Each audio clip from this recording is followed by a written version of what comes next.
जय श्री राम। भाई और दोस्तों, कल से आगे की कथा प्रारंभ करते हैं। हमारे चैनल राम किशन के गुप्ता को लाइक सब्सक्राइब करें और राम कथा निरंतर सुने। कल हमने बताया किस प्रकार भगवान राम ने मारीच बने हिरण का वध किया, और जब उसने लक्ष्मण लक्ष्मण पुकारा तो लक्ष्मण जी को सीता जी ने जबरदस्ती भेजा और एक रेखा खींच गए। उधर लक्ष्मण जी जाते हैं तो रास्ते में राम जी मिलते हैं बहुत दूर जाकर। इधर जैसे ही लक्ष्मण जी गए, जो रावण छुपा हुआ था कुटिया के पीछे, वो बाहर आता है और कहता है भिक्षाम देहि, साधु का वेश बनाया है उसने।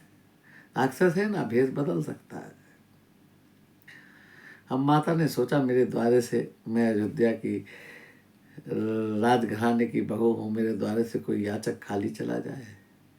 तो कुछ कुटिया में फल रखे थे तो वो फल लेकर आती हैं और देती हैं। जैसे ही रावण उस रेखा को लांघना की कोशिश करता है, उसमें अग्नि प्रकट होती है। तब रावण कहता है नहीं नहीं, अगर भिक्षा देनी है तो इस रेखा को लांघ कर बाहर आओ, तब भिक्षा लूंगा, नहीं तो नहीं लूंगा। माता कहती है मेरे देवर की रेखा है, इसको मैं नहीं लांघ सकती। तो ठीक है, हम चले जाते हैं। आज एक आपके द्वार से एक याचक खाली वापिस जाएगा, ये है वो, काफ़ी बातें कहता है। तब सीता जी के मन में हुआ कि मेरे द्वारे से कोई वापस चला जाएगा, इस करके सीता जी रेखा को लांघ कर बाहर आ जाती हैं। और जैसे ही बाहर आती हैं माँ, रावण असली रूप में आ जाता है और उनका हरण करके पुष्पक विमान में बैठा लेता है। सीता जी बहुत चीख पुकार करती है, वो नहीं सुनता और उसको लेकर आकाश मार्ग से जाने लगता है। तब रास्ते में पक्षी राज जटायु मिलते हैं और उस रावण को ललकारते हैं। गिद्धों के राजा हैं जटायु राजा, लेकिन अब बूढ़े हो गए हैं, शरीर में थोड़ा कम बल है। फिर भी वो कहते हैं कि राजा दशरथ मेरे मित्र है और ये मेरी पुत्र वधू है, मैं तुझे जीते जी ले जाने नहीं दूंगा। और वो उड़कर उसके पुष्पक विमान को रोक लेते हैं और रावण को उनसे युद्ध करना पड़ता है। एक बार तो युद्ध करते करते जटायु जी उसको बेहोश कर देते हैं, रावण को, कुछ क्षण के लिए। तो कई साधक संख्या करते हैं, जब जटायु ने उसको बेहोश कर दिया तो उसको मारा क्यों नहीं, उसकी आंखें क्यों नहीं नोच दी? बोले नहीं नहीं, यही तो भारत के योद्धा की बात है। योद्धा लड़ाई में मूर्छित और निहत्थे पर हाथ नहीं उठाते, शस्त्र नहीं उठाते। तब रावण मूर्छा से जागता है और जटायु के दोनों पंख काट देता है। जटायु जी कहते हैं बहुत अच्छा है, पंख कट गए हैं, अब मुझे कहीं जाना नहीं है, वहीं पर गिरे पड़े रहते हैं। किसी ने पूछा जटायु जी क्यों आप कह रहे हो बहुत अच्छा है? कि अब जिस परमात्मा को आना है मेरे पास आएगा, मुझे उसके पास नहीं जाना। अब राम जी ढूंढते ढूंढते वापिस जब कुटिया में आते हैं, देखते हैं कुटिया खाली पड़ी है। अब भगवान उनको ढूंढते ढूंढते चल देते हैं और हे खग हे मग तुमने देखी ये मग नैनी सीता। तो सीता जी को खगमग से पूछते हैं, पेड़ लताओं से पूछते हैं। तो वो उसी समय पूछते हुए जाते हैं। तब आगे जटायु राज मिलते हैं, जो जिनके दोनों पंख कटे हैं, और जटायु जी राम राम जप रहे हैं।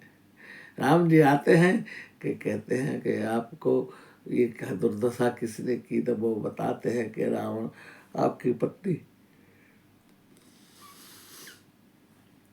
सीता जी का हरण करके ले गया है दक्षिण दिशा की तरफ।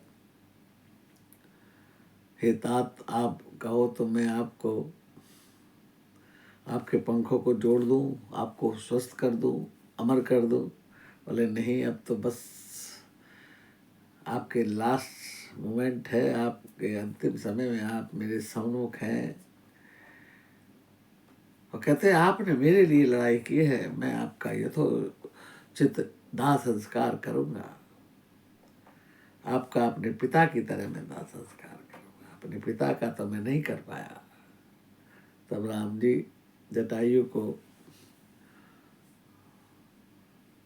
शास्त्र सम्मत गति देते हैं।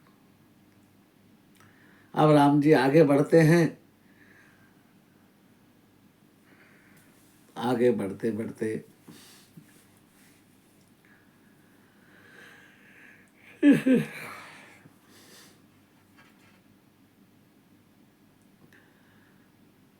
सबरी का आश्रम, सबरी एक भिल्ली थी, सबरी मतंग ऋषि की शिष्या बनी और मतंग ऋषि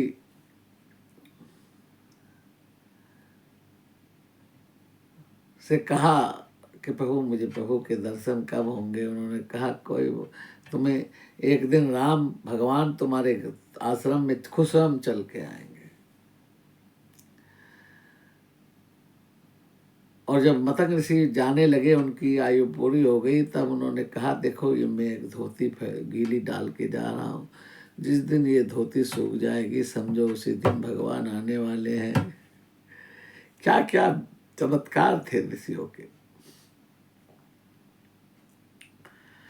अब भगवान का रास्ता तो सबरी के आश्रम के साइड से था, लेकिन भगवान को पता है कि मेरी ये भक्तन मेरा इंतजार कर रही है। बरसों बीत गए हैं, रोज अपनी कुटिया से मार्ग तक सफाई करती है कि शायद आज राम आएंगे।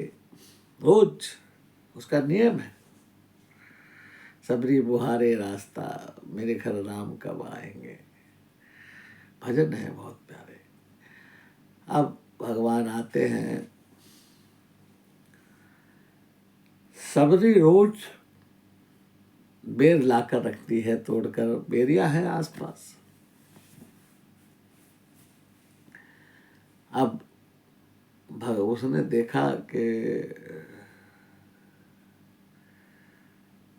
दो जोड़ी से आ रहे हैं। उन्हें गुरुजी से पूछा था, गुरुजी मैं पहचानूंगी कैसे कि ये वही राम है, भगवान है, कि वो दो जोड़ी में होंगे। गुरुजी ने उसे 5 निशानियां बताई। दूसरी निशानी के कमल नेत्र होंगे, भगवान के नेत्र कमल के समान है।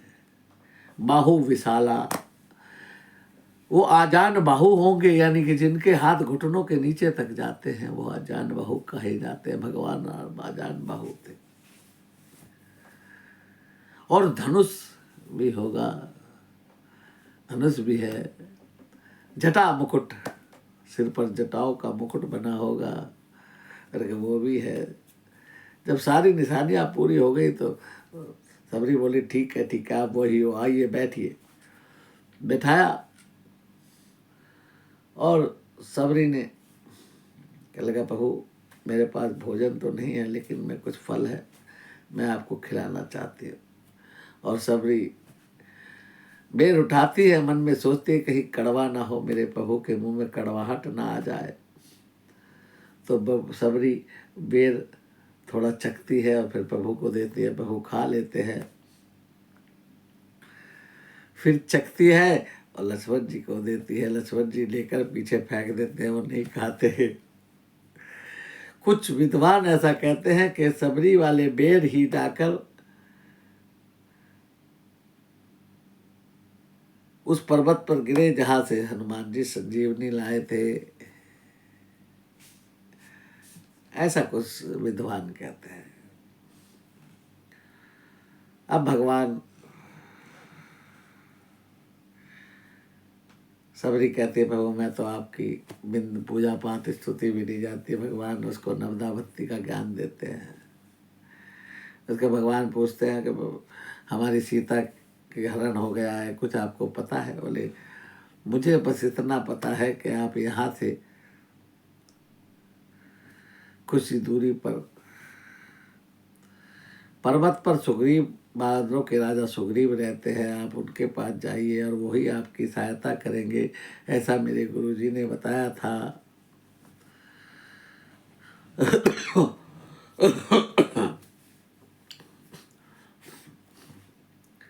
अब भगवान आगे के लिए चल देते हैं। आगे विशाल महापर्वत है और उसके ऊपर सुग्रीव, बानरों का राजा सुग्रीव अपने बानरों भालू के साथ रहता है। हनुमान उनके सचिव हैं। अब सुग्रीव ने देखा, सुग्रीव के गुप्तचर ने सूचना दी कि महाराज तलहटी में 2 युवक धनुष कमान के साथ घूम रहे हैं। तब उन्होंने हनुमान जी को बोला कि आप साधु का भेष बनाकर जाके पता लगाइए कि हमारे शत्रु हैं कि मित्र हैं। अगर हमारे शत्रु हैं तो मैं भाग जाऊंगा। मुझे इशारा कर दे रहा है, भागने में बड़ा चतुर है सुग्रीव। अब जो है हनुमान जी साधु का भेष बनाकर आते हैं और कहते हैं कि आप 2 राजकुमार, आप कौन हैं और यहाँ जंगल वन में निर्जल वन में क्यों घूम रहे हैं, क्या नाम है आपका? कहते हैं हम राजा दशरथ के पुत्र राम और लक्ष्मण हैं, अयोध्या के वासी हैं। यहाँ वन में हम वन विहार करने, वन में निवास करने आए थे। यहाँ पर हमारी पत्नी का हरण हो गया है। आप कौन हैं? तब हनुमान जी को जब पता हुआ तो गलती का एहसास हुआ। हनुमान जी अपने असली भेष में आते, कहते प्रभु मैं आपका सेवक हनुमान हूँ, मेरी भूल क्षमा करें। हनुमान जी कहते हैं यहाँ पर्वत पर राजा सुग्रीव बानरों के राजा हैं और वो आपकी सहायता करेंगे, आप उनके पास चलिए। बोले चलिए। बोले आप मेरे कंधे पर बैठिए। सुग्रीव हनुमान जी राम और लक्ष्मण को अपनी कंधे पर नहीं पीठ पर बैठाते हैं। फोटो में तो कंधे पर दिखाया जाता है, लेकिन वास्तविकता में हनुमान जी ने अपनी पीठ पर बिठाया था और पीठ पर बिठाकर हनुमान जी उड़ गए और उड़कर सीधा पहाड़ पर पहुंच गए और सुग्रीव से मित्रता करवाते हैं। सुग्रीव कहते हैं प्रभु ठीक है। सुग्रीव से पूछते हैं आप यहाँ क्यों रहते हैं?